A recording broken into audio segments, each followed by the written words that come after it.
Hai guys, masih di video yang sama. Jadi kali ini aku bakal sharing ke kalian mata kuliah semester 2 di PWK itu apa aja, dan highlight tertentu pelajaran dari setiap mata kuliah itu tuh apa gitu. Jadi aku nggak perlu lama-lama lagi deh intro, karena kayaknya kalian tuh bener-bener nungguin video aku sebelum kalian masuk kuliah. Tanpa berlama-lama lagi, langsung aja kita ke videonya.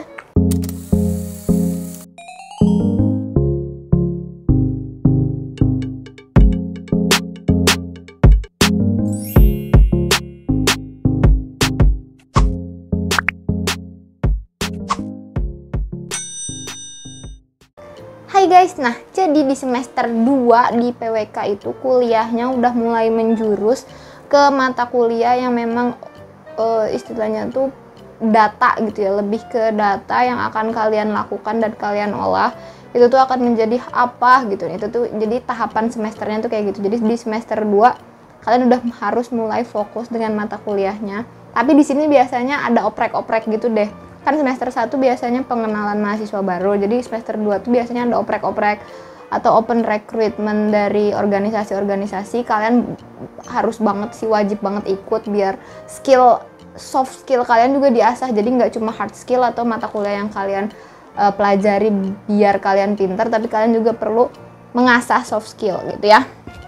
Aduh, aku nggak sadar ternyata aku bunder ya guys. Jadi di semester 2 ini ada 7 mata kuliah. Yang pertama statistik, yang kedua geologi lingkungan, yang ketiga kependudukan, 4 pengantar ekonomi, 5 interpretasi ruang, 6 teknik komunikasi, dan yang terakhir adalah sumber daya lingkungan.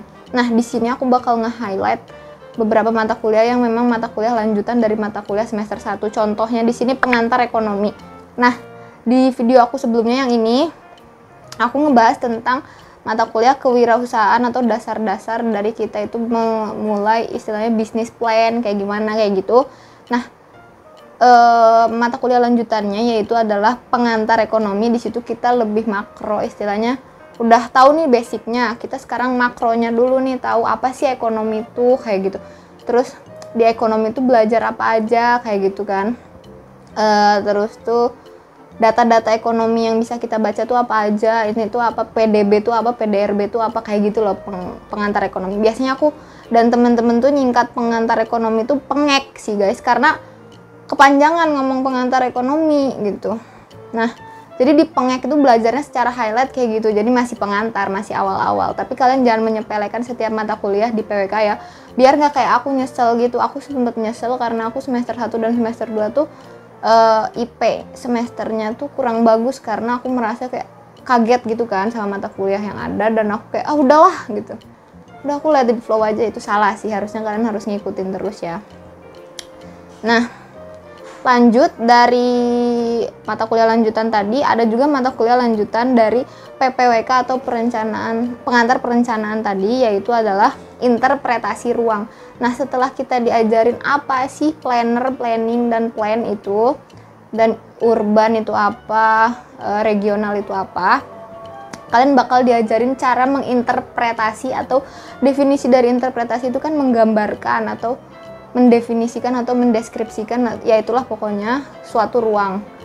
Nah, ruang di situ juga bukan ruangan yang kayak di kamar aku ini, tapi ruang tuh banyak gitu definisinya.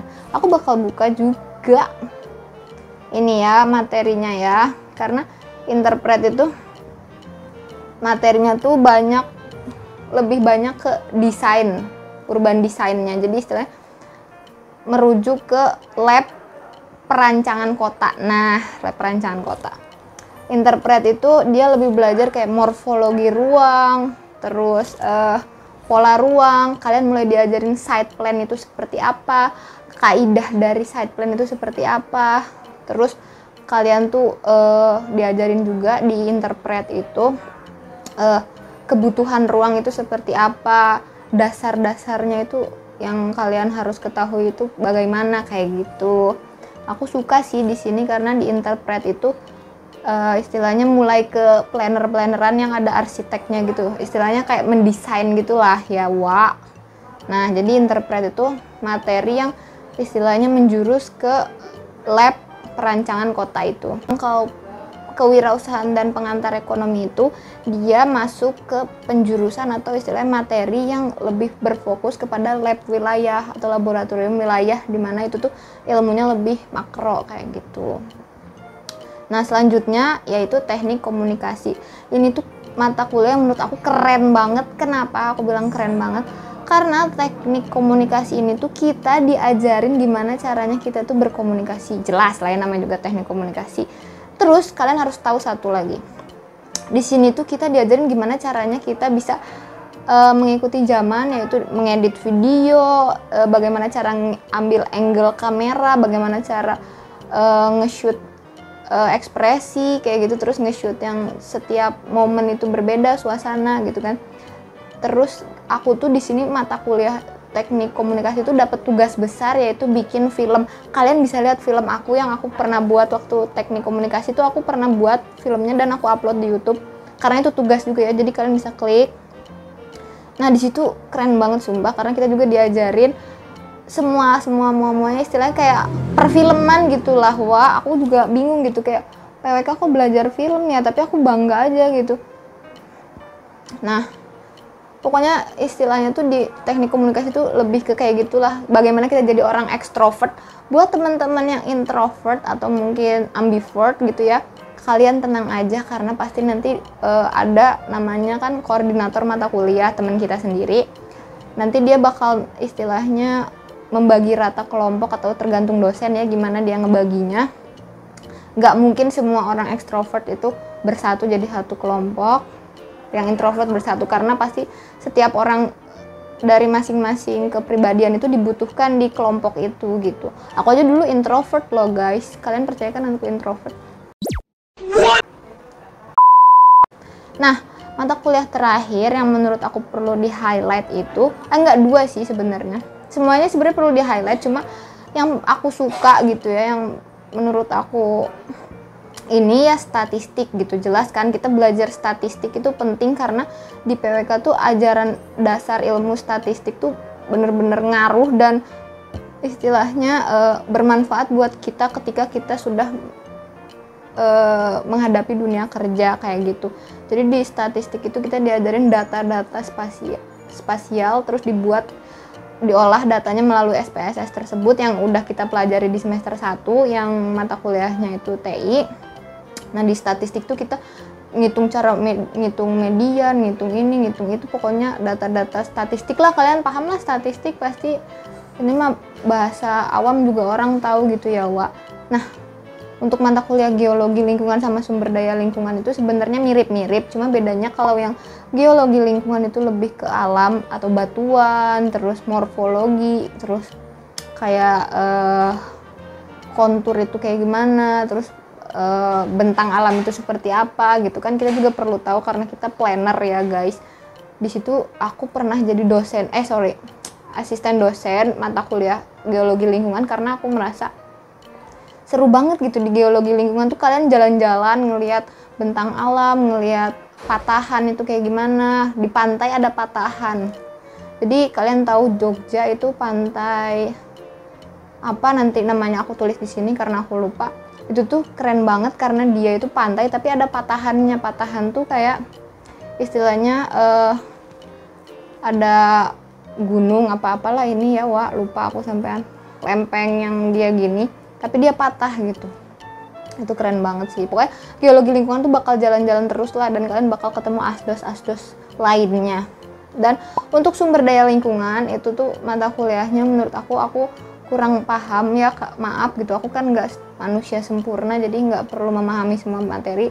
Sumber daya lingkungan aku bakal jelasin aja sesuai sama yang ada di sini. Jadi tuh dia lebih kayak istilahnya lingkungan ya, kayak misalkan air, terus sumber daya lingkungan gitu. Pokoknya aku nge-skip materi ini karena aku merasa aku kurang pinter di materi ini.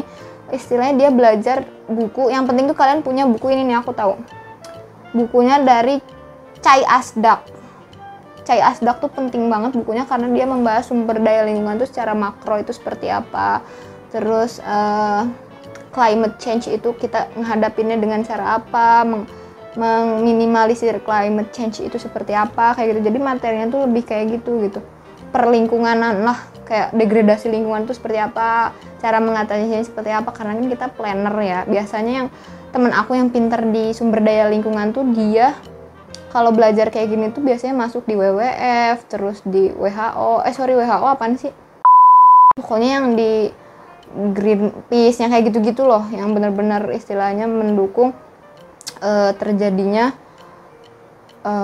dan mengurangi climate change gitulah ya. Wah, maaf ini mah aku bodoh di materi ini, sorry banget ya. Jadi untuk semester 2 mungkin itu aja.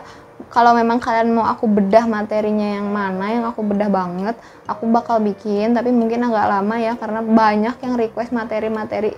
Contohnya kayak MKP. MKP kan itu nanti di semester 4 ke atas, kalian bakal menghadapi MKP.